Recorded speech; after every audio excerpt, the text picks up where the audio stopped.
Hello, I'm Sumit Bose. Welcome to the Net Hero podcast. Now, sit down.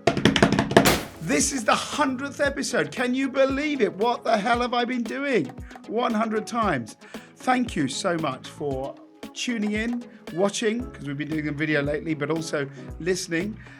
We've got 28,000 downloads. What the hell? It's going bonkers. So really, really glad that you guys are watching and listening to it.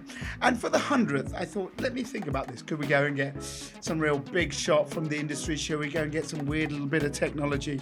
No. I thought, why don't I get a lovely person who I've known as a child, sounds very weird, who's now become a woman. The lovely, the wonderful Juliet Sanders, who is what's your official title at Energy UK these days, Jules? The official one is Director of Strategic Communications. I know, sounds fancy. So I go back a long way, a really long way with Juliet. In fact, she was a young grad who just joined the energy sector, and we just started Energy Lab News. And I want to do something slightly different, and I hope you'll bear with me, listeners. We call this the Net Hero podcast, and we've had loads of people talking about great technology over the years. But actually, I love Jules to bits. I think she is actually a bit of a hero. So I want this episode to talk about why she's such an energy geek. Look at her. Look at those. Can we start by the earrings, please? Just show the earrings. Yeah, of course I'm wearing them. They turn. These are available to buy on the Kilojoules website, along with other models, and we have more products coming soon for Christmas. So let's start at the beginning. You've been in energy, as I said. Is it now 13 years, 10 years? How long have you been now? Oh, good question. 2011. 2011, right? So 12 years. Yeah. So what got you into energy, and why are you so obsessed with it, girl? Firstly, congratulations on your 100th episode. Very, very happy to be here. Why did I join the energy industry? I think when I was at uni, so I studied engineering, manufacturing engineering, and we did a lot of kind of wider work around climate change and things like that. So I knew that I wanted to work in an industry where I could make a difference. And I think actually it was just that one of the energy companies had come to one of our kind of careers fairs at uni, which does show the value of doing those kinds of things. Yeah, and so I wanted to work in an industry where I knew that I could make a difference. I joined EDF on their graduate scheme. But the reason I've stayed is because it's so interesting. I love learning, and I just think, there is never a day in this job where I don't learn something new. But it also has that purpose element where you really do feel like you're making a difference as well. And so I think it ticks all of my boxes in terms of, am I constantly learning? Is it a job with purpose? And it's fun as well. It's always fun when you get to go stand on the top of a nuclear reactor or a turbine or something like that. So but I think as well it appeals to that.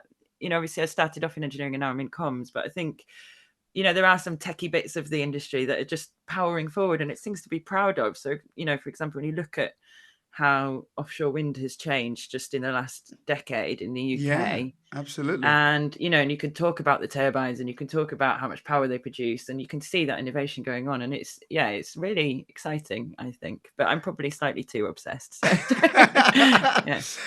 You do seem to have a lot of wind stuff. You got the wind stuff in your background, the little turbine. Let's go back to the beginning. So this is what I've always seen you as kind of showing that thing, which I think is very rare actually in our industry, which is the enthusiasm for what we do. And I think this is a really important thing. But when you first started as a grad, you did lots of different things, didn't you? You went through various bits.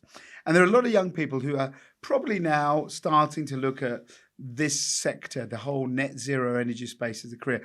But I think when you joined, and it's only a decade or so, probably not so much. Let's start with a couple of things. How many girls were doing engineering when you were doing it at uni?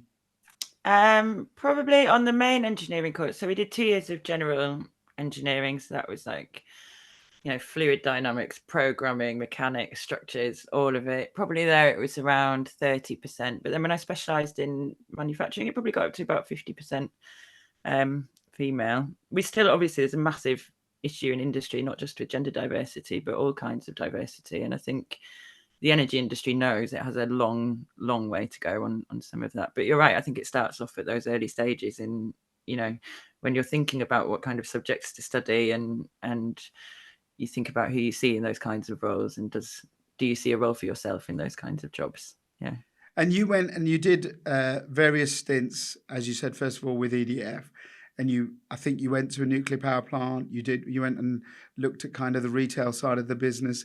What do you think you learned about what energy is doing for society from this? Because this is very interesting. You said you wanted a job with purpose. Did you start to see the purpose of our energy sector?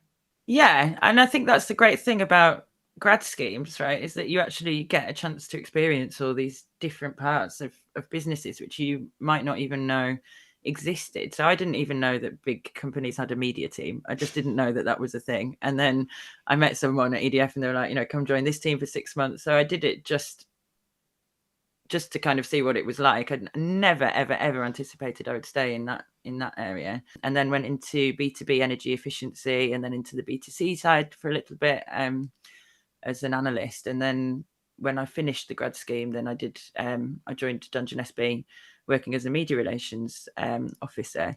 But I think that, even the comms side of it, I think very often people don't see it as important, or especially if you're in a kind of engineering role, then you're just like, oh, it's the comms team. What are they doing all day? Yeah, what they're doing, really, exactly. Just answering the phone, every once in a while to a journalist, maybe doing some tweets. But it's actually those kinds of roles are really important, exactly for the reason that you've just outlined. Actually, we need to attract hundreds of thousands of people into this industry. Right. I think 1.2 million jobs in the net zero economy by 2050.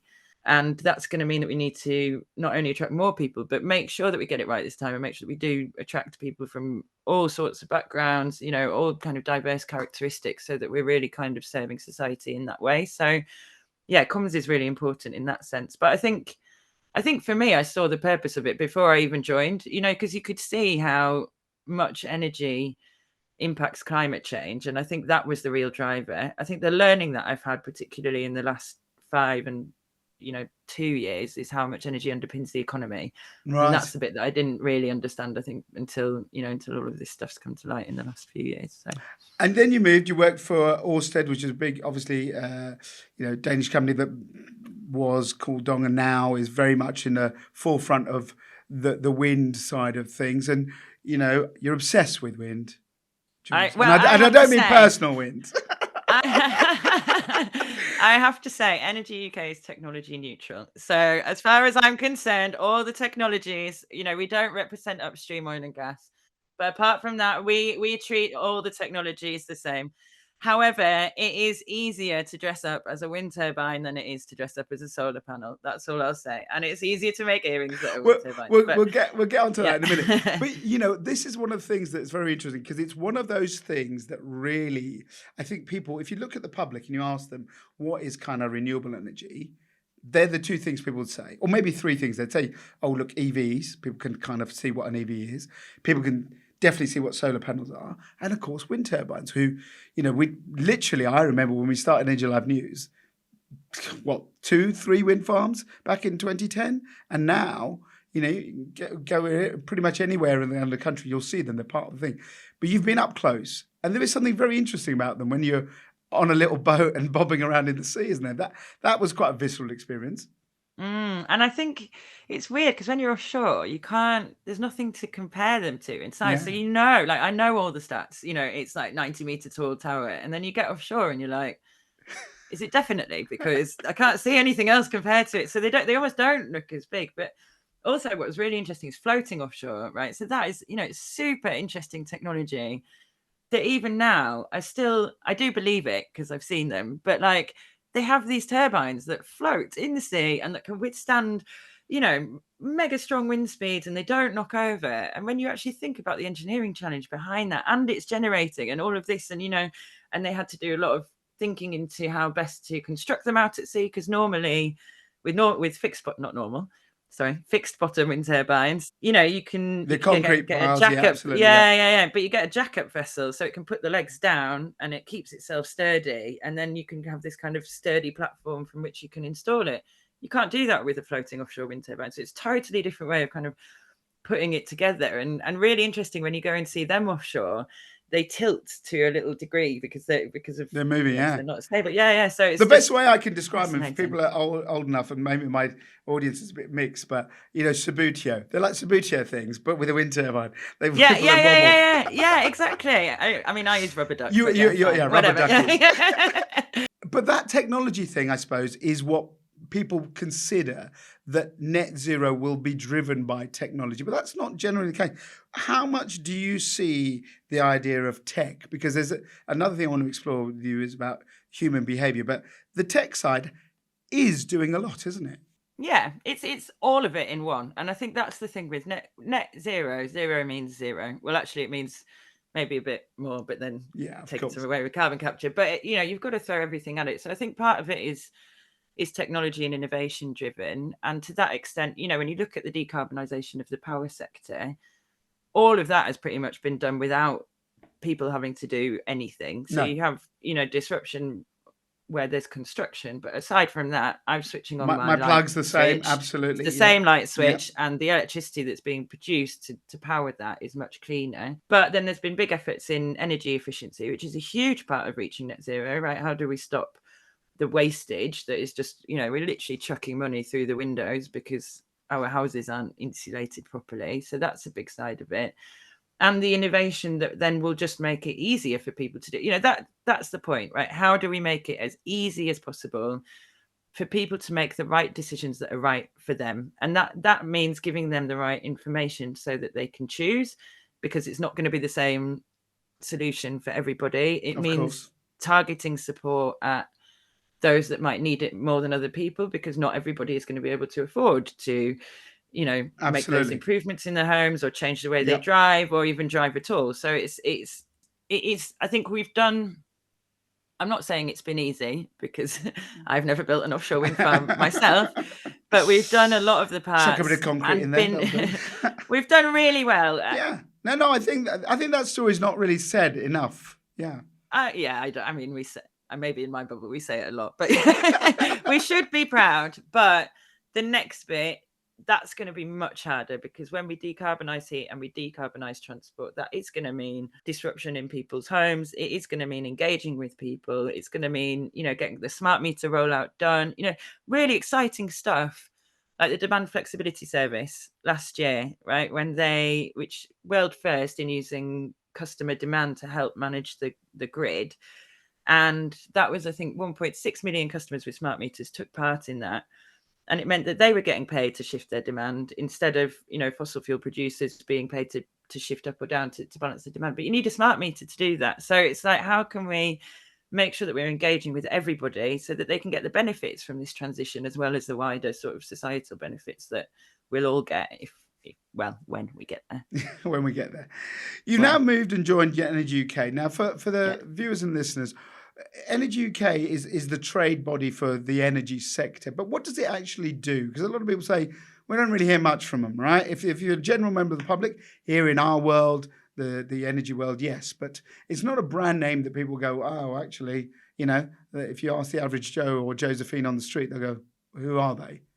So what does Energy UK do? So we, as you said, we are the trade body for the energy industry in the UK. And you're right, we don't have that much for public-facing comms, but that's right, because our job is really to represent industry to government, to the media, and try and shape policy in a way that will achieve net zero in the most cost-effective way, essentially. So we represent generators of all kinds, wind, solar. We represent retailers, so, the household names that sell you your energy. I was about to start naming. Never do that, because then you have to name them all. You'll have to name them all. It's like the Seven Dwarves. No, I stopped myself there. Yeah. There's a whole thing on being fair amongst the members. And we do everything in between. So, EV charging companies, heat pump manufacturers, the whole system. We don't represent upstream oil and gas, but apart from that, we've pretty much got it all. And you've grown. I mean, it was literally, as they used to be known as the big six energy companies, but you've got many more members now, haven't you?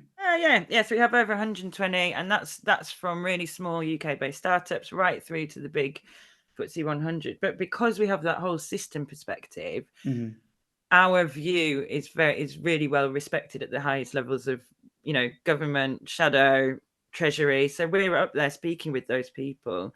And so being a member of Energy UK means that, you work through our policy committees, and they're sort of split into kind of retail, generation and systems with working groups underneath. But it means that you get a seat at the table when we're sort of forming our policy positions. Yeah.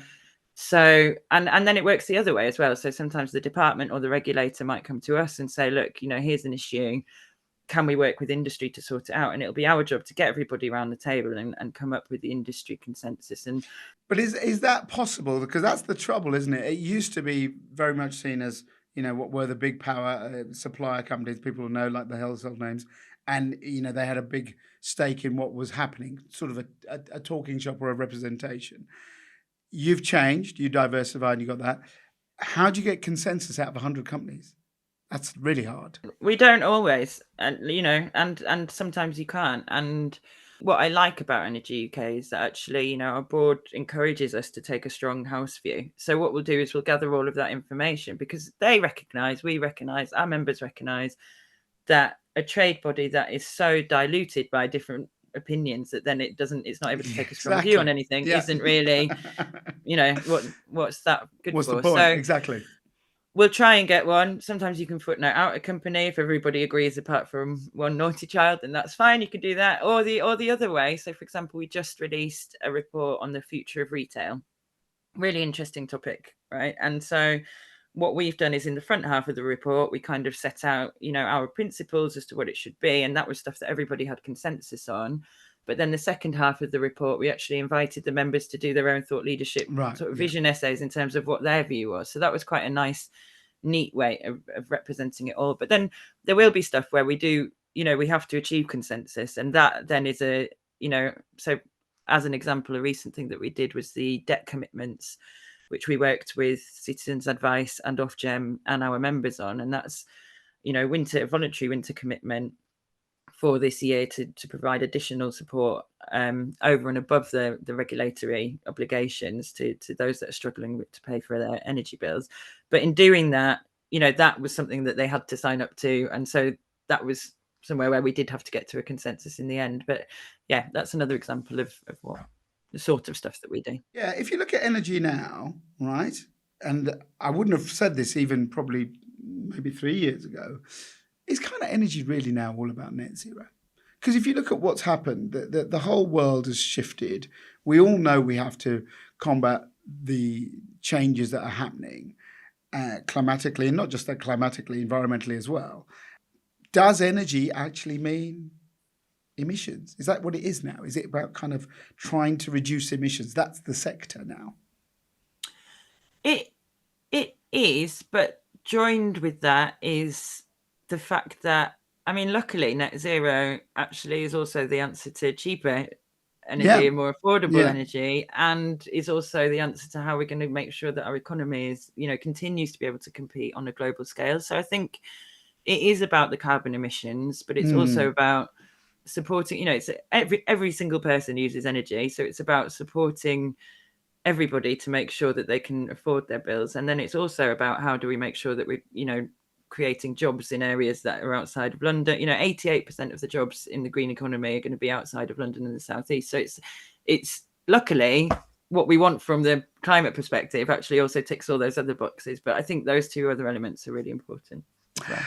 This is a good time to sort of talk about the people, right? So, I said at the beginning, you're obsessed with it, and I think you are. I think you're a fantastic advocate. You go out and speak to people. You dress up as a wind turbine and you go to festivals. Glastonbury, Emily Evis, if you're watching next year, get her in. But next year, I'm manifesting Glastonbury. There you go, manifest. Why the hell do you do that? Why? That was the same question my dad asked me. He was like, who's paying you? I was like, no one. Just doing it for the joke. Because I care, because I really care, and because I think there is a fun and creative way that you can engage with people. And actually, I think when you do it in a way like that, whether it's through music or through, dressing up as a wind turbine, then, or through earrings, for example, which are a conversation starter, or any of that, then it just opens the door to that conversation. So I think, I don't know why. I'm a bit mad. No, but this is the thing that's very interesting, that, you talk to children now, and the children, my little one, he knows that the white bin is for recycling, right? I certainly wouldn't have had any of that when I was growing up, right? And, younger people, particularly those in their early 20s now, it's a very big thing for them. And one of the things I've always criticized, I'm a flipping old donkey now, but I was quite kind of young and funky, and we sort of brought energy to the masses. It's more important now than ever than communicating. So doing things like what you're doing, do you do it? I know you do it because you enjoy it and you want to tell it, but do you kind of see that it can actually do the thing that's really important, which is bring everyone on this journey? Because there's no point just industry and sort of business people doing it. We've got to take ordinary people to understand why they should try and change their behavior slightly.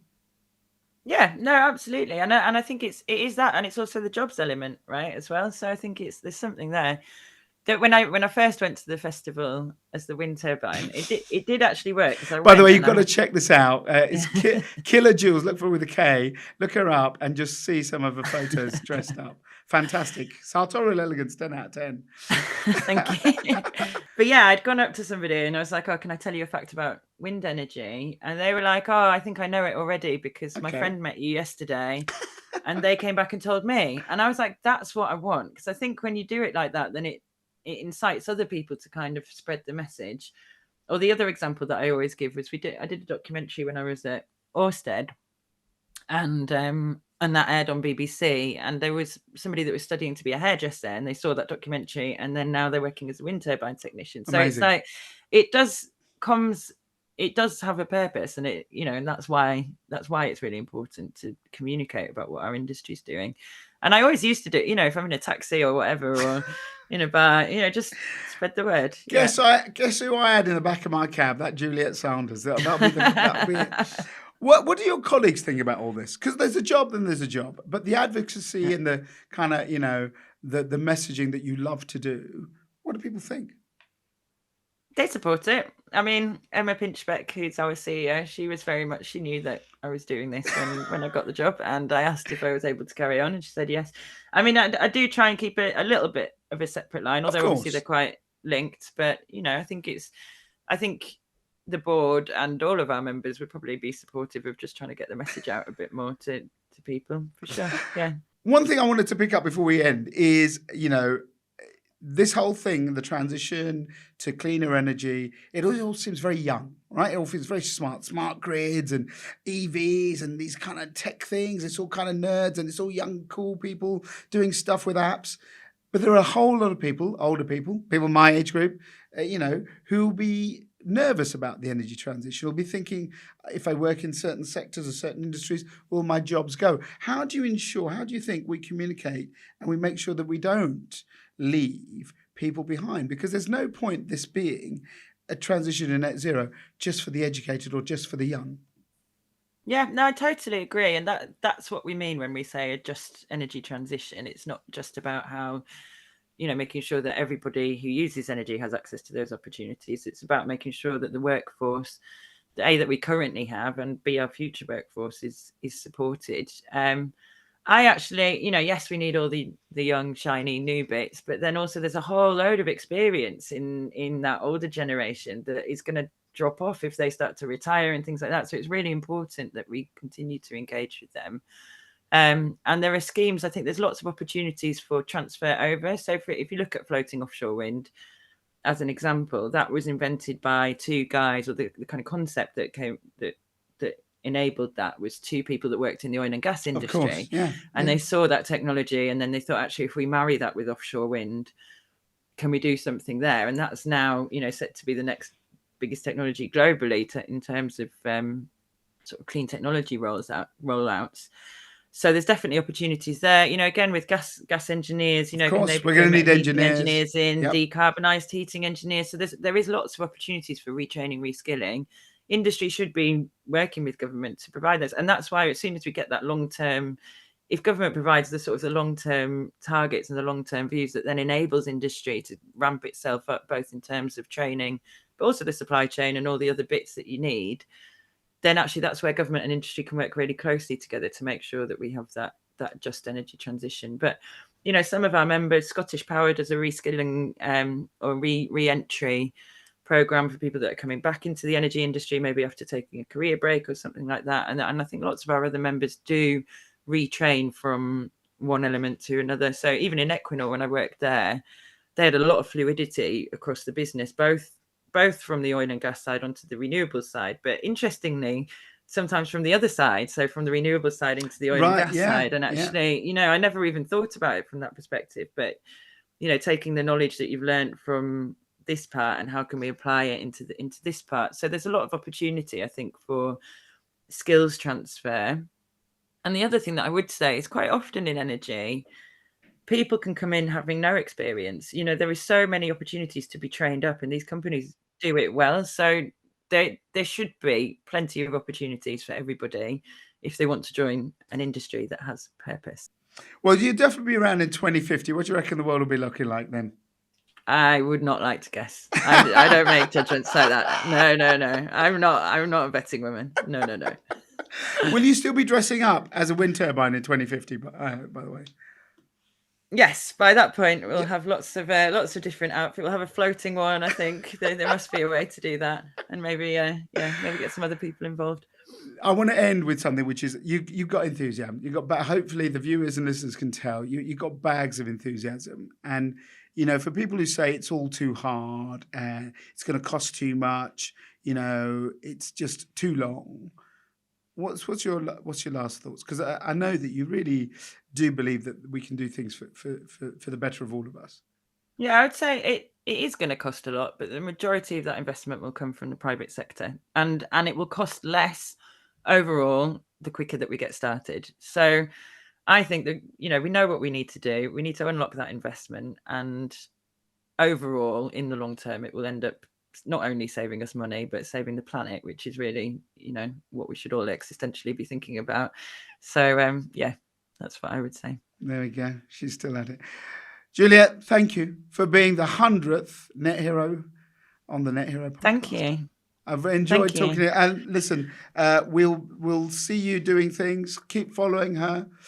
The Kilojoules rapping. I didn't even get into the music, so there's tunes out there if you're into. There's a whole nother episode. There's a whole nother episode there. If I can end with a short plug, if anyone is listening and would like to become an Energy UK member, not only do you get all the other benefits that I've outlined before, but you get discounts to our amazing events. Like I can't believe that bit I'm going to have to edit out. Listen to it. She's a consummate saleswoman. Jules, thanks so much for joining us on the Net Hero podcast. Thank you. Remember, you can listen to us, download us. There's plenty of episodes in the back catalogue. We're looking for guests all the time. We're trying to get this message out that net zero is for all. So please subscribe. And if you'd like to be featured, then drop me a line, nethero@futurenetzero.com. Until the next episode, which will be 101. See you soon. You've been listening to the Net Hero podcast with Sumit Bose from Future Net Zero. Visit our platform for all things net zero. And if you or your business is doing great things on the path to net zero and want to be featured on the podcast, email nethero@futurenetzero.com. Follow us on social media. futurenetzero.com. Better business, better planet.